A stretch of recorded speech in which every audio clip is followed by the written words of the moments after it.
લાભ અંતરાય.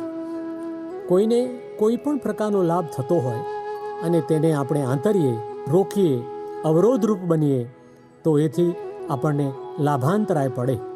દાદા ભગવાન તે સત્સંગી ભાઈ દાદાને પૂછે છે કે ઘણી વખત પ્રયત્નો કરવા છતાં લાભ થતો નથી, તો તે કયા પ્રકારના અંતરાય હોય? દાદાશ્રી સમજાવે છે, એને લાભાંતરાય કહેવાય.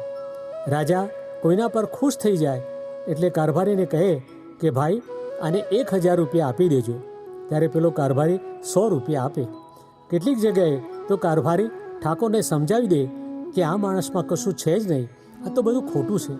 આપવા તૈયાર થયો હોય તેને આંતરે, ત્યારે એનું ફળ શું આવે કે આ ભાઈને આવતા ભવે કોઈ દાડોએ પૈસા ભેગા ના થાય.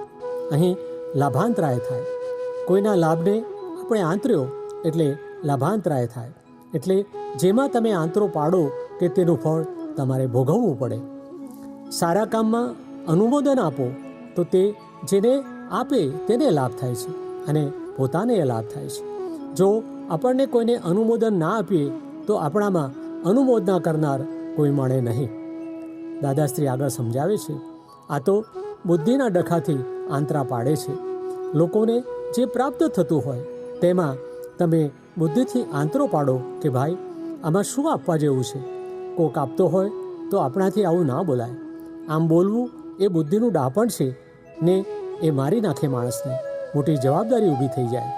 કોક આપતો હોય તેમાં તમે શું કરવા બોલો છો? તે ભાઈ કહે છે, બરોબર કહો છો આપ, જાણે તીર્થંકર બોલી રહ્યા હોય એટલું ઝીણવટથી આપે જુદું પાડ્યું છે. દાદાશ્રી જો કે જ્ઞાનીઓ માટે તો આ બધું ત્યજવા યોગ્ય છે. એ બધું સંસાર વધારનારું છે. પણ જેને આત્માનું જ્ઞાન ના હોય તેને માટે તો રળિયામણા સંસારનું આ સાધન છે.